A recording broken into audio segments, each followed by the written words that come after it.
It started on this sofa, and Yes. that's never left me. It's never left the industry. It's never Yeah. left True. social media by True. and large. Right. I'm still cursed for it. I'm still trolled for it. I'm still abused for it. Hi guys, welcome here. क्या करण जौहर का बुरा time शुरू हो गया है? क्या बॉलीवुड के सबसे पावरफुल पर्सनैलिटी में से एक करण जौहर का डाउनफॉल स्टार्ट हो गया है? क्या करण अब बॉलीवुड के नेपो बीबीज को और उनके करियर को और सपोर्ट नहीं कर पाएंगे? और करण के डाउनफॉल का क्या रीज़न है? जैसा कि आप जानते ही होंगे कि धर्मा प्रोडक्शन ने अपने 50% शेयर अधर पुनरवाला को बेच दिया है, जिसका मतलब है कि करण के प्रोडक्शन हाउस में अब केवल करण का ही कंट्रोल नहीं रहेगा, बल्कि अब कंपनी में कॉर्पोरेट सेक्टर का भी कंट्रोल रहेगा। बट करण जौहर को अपने धर्मा प्रोडक्शन हाउस के शेयर्स क्यों बेचने पड़ रहे हैं? अब जिसका मेन रीज़न बताया जा रहा है कि करण के प्रोडक्शन हाउस में बनने वाली फिल्मों का लगातार फ्लॉप होना। But this is the only reason for Karan's downfall. आज हम डिस्कस करेंगे इसी स्टोरी में। बट उससे पहले करण के फिल्म मेकिंग जर्नी के बैकग्राउंड के बारे में कुछ जानते हैं। करण जौहर बॉलीवुड के one of the most successful producer director हैं। इसी के साथ ही उनका प्रोडक्शन हाउस धर्मा प्रोडक्शन भी काफ़ी सक्सेसफुल प्रोडक्शन हाउस रह चुका है। इनफैक्ट धर्मा प्रोडक्शन को इस्टेब्लिश करने वाले उनके फादर यश जौहर थे। उन्होंने ही 1976 में धर्मा प्रोडक्शन को इस्टेब्लिश किया। तो धर्मा प्रोडक्शन काफ़ी लंबे समय से ही बॉलीवुड में मूवीज़ प्रोड्यूस कर रहे हैं और डायरेक्ट भी कर रहे हैं। अब तक धर्मा प्रोडक्शन के अंडर 63 मूवीज़ प्रोड्यूस की जा चुकी हैं। बट ऐसा नहीं है कि धर्मा प्रोडक्शन हमेशा से ऑलवेज सक्सेसफुल रहा हो। करण जौहर के पिता ने भी अपने करियर में कई अप्स एंड डाउन देखे। एक वक्त पे धर्मा प्रोडक्शन ऑलमोस्ट बंद होने ही वाला था, बट करण जौहर ने डूबते हुए धर्मा प्रोडक्शन को फिर से रिवाइव किया। करण जौहर की फर्स्ट मूवी कुछ कुछ होता है यह 1998 में रिलीज हुई और ये मूवी ब्लॉकबस्टर हिट हुई। ये मूवी इतनी पॉपुलर है कि लोग आज तक उसे याद करते हैं।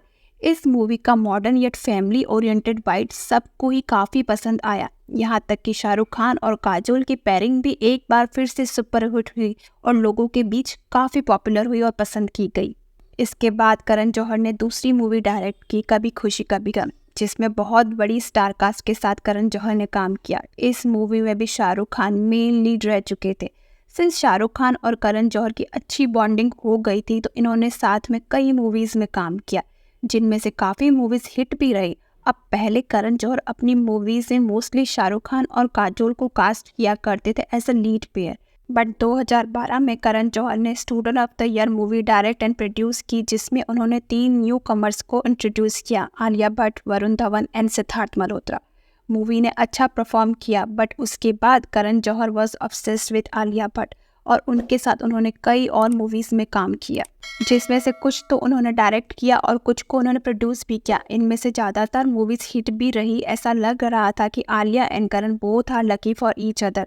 Like some movies did really well, like Two States, Kapoor and sons, Humpty Sharma ki Dulhania, राजी, etc. इसके बाद भी करण ने कई इंडस्ट्री इनसाइडर के बच्चों को लॉन्च किया, जैसे अनन्या पांडे, जानवी कपूर एंड सोन में भी ही लॉन्च शनाया कपूर। अनन्या पांडे को करण जौहर ने स्टूडेंट ऑफ द ईयर 2 से लॉन्च किया था, जो फिल्म फ्लॉप रही बुरी तरह से। इसी तरह इन्होंने जानवी कपूर को भी लॉन्च किया और उनकी फर्स्ट मूवी थी धड़क, जो बॉक्स ऑफिस पर फ्लॉप रही। इसी तरह उन्होंने जानवी कपूर को लेकर कई मूवीज़ और प्रोड्यूस की, लेकिन उनमें से कोई भी मूवी इनफैक्ट हिट होना तो दूर की बात है, एवरेज भी परफॉर्म नहीं कर पाई।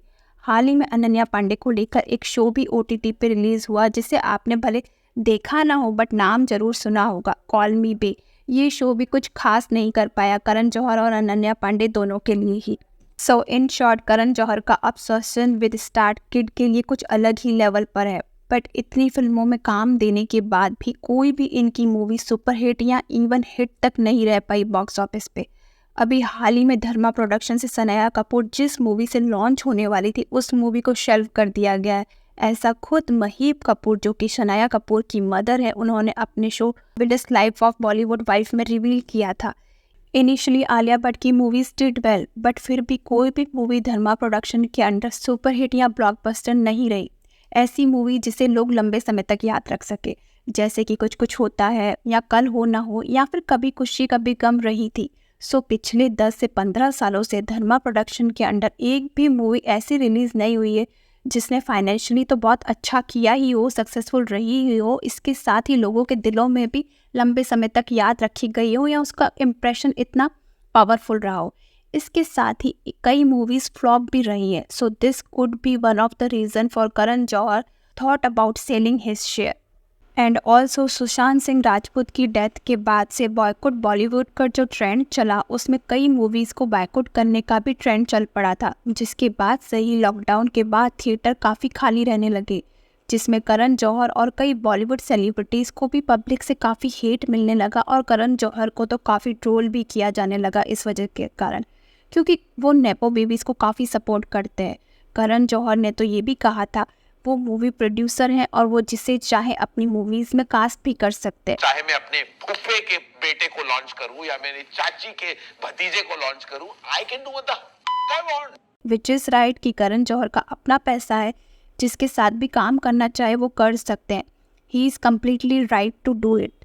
अपनी मूवी में जिसे भी कास्ट करना चाहे वो कर सकते हैं, बट ऐसा करने में प्रॉब्लम ये है कि धर्मा प्रोडक्शन की क्रेडिबिलिटी पे काफ़ी सवाल खड़े उठते हैं और उनकी image as a movie maker भी काफ़ी अफेक्ट होती है, क्योंकि अगर नेपो प्रोडक्ट में आलिया भट्ट को छोड़ दें तो कोई भी एक्टर अब तक 4 से 5 मूवी करने के बाद भी बिलो एवरेज एक्टिंग परफॉर्मेंस भी शो नहीं कर पाया है। द प्रॉब्लम इज सबको मूवी स्टार बनना है, ग्लैमरस लाइफ चाहिए, easy money and fame they want, but कोई भी एक आर्टिस्ट बनने के लिए जो डेडिकेशन चाहिए वो नहीं दिखाना चाहता, और either they are completely living in their delusional world.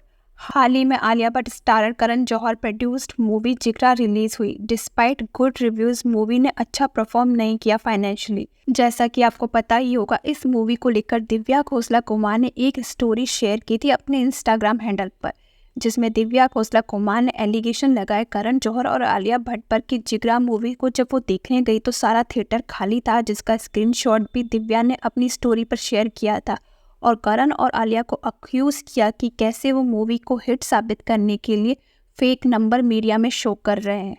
So obviously जिगरा मूवी भी बॉक्स ऑफिस पे बुरी तरह से फ्लॉप रही। Apart from all of this, हो सकता है करण जौहर अब अकेले मूवीज बिजनेस में रिस्क ना लेना चाहते हो। अगर उनके साथ पार्टनरशिप में कोई रहेगा तो loss will be divided. Maybe this could be a smart move for the future, seeing कि Bollywood industry changes every Friday when a movie release. But ये बात भी श्योर है कि now Karan will not only person who will control Dharma production, there will be some interference from other party.